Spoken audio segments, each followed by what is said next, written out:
All right, guys, so we're at the Turtle Head Pearl Farm. Now, one of the byproducts of actually harvesting the pearl shell is the pearl meat. Now, apparently this stuff's worth about $100 a kilo, but Bronwyn, who is the one of the owners here at the farm, she's going to show us how she makes up her special little marinade, and apparently it's world famous.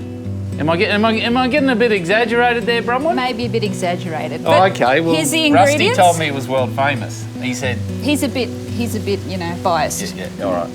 Okay, what we've got is kaffir lime leaves, Yep. chilli, Yep. ginger, spring onions, Yep. and you've got the rest there, and I'm going to leave you to it. All right. I'll see if I can recreate this recipe. Now we've got a pretty good backdrop here. Apparently, I was just looking down here before, and there's a 2.5, 3 metre croc. Yep. And you got a name for it? Yeah, that's Cutie Pie. Beautiful skin. She's lovely. I bet you she's Cutie Pie when she latches onto your arm and drags you back into the water, do you think? Yeah.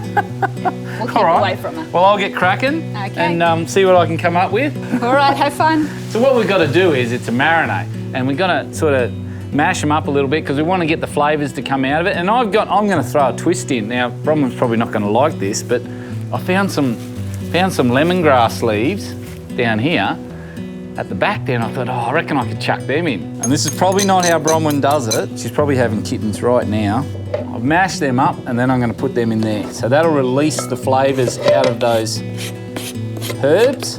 Grab this lemongrass here. We're going to chop that up. You want to chop it up fairly fine and get those flavours to come out. Now we're going to shove the pearl meat in, but before we do that, we're going to give it a beating. I might bring Simon in to give it a bit of a beating. I like it when you just cook and then I just get to eat it. Yeah, I bet you do. I'm gonna put him to work. We'll put old Simon to work. All right. Now don't beat it till it's like a pulp. All right. Don't we just want to tenderise it. Yeah, right. Like you do those the abalone. abalone. Yeah, that's it. You told me about. Very good. That's it. Give it a bit of a beating. That's about it. That's it, mate. Don't you muck up a tried and tested recipe. Look, who's skinning this cat? You're just beating the meat. Good. All right, the job's done. So we're going to put that into our little mixing bowl here.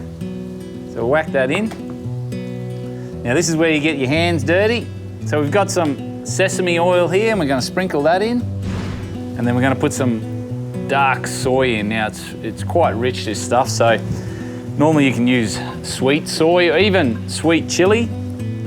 Alrighty, so that's just been sitting there for a little bit, marinating, and it's soaking into that meat. We've got the frying pan nice and hot. You want it nice and hot. Now, the thing about pearl meat, it's like oysters, it's like calamari. If you overcook it, you will kill it. It'll be like rubber. Now, I'll call the critics in and see how we go. All right, guys, come on in and see what you think. What we're going to do is you got to give me like a 1 out of 10 for presentation, and then a 1 out of 10 for flavour. All right. So first of all, you go first. Okay, presentation. Smells good. Presentation, or I'm going 5 on the presentation. oh, well, I was going to say 6. They look like little earlobes that have been cut off and crossed But with the a bit of smell grass makes on them. A bit of grass on the Careful side. with your judging. The smell makes up for it, though. So Does it? that's Okay, cool. all right. Well, now we're going for taste. How do they rate compared to when you normally cook them? I'm going to That's try good. some. I think we've got really you to thank for it.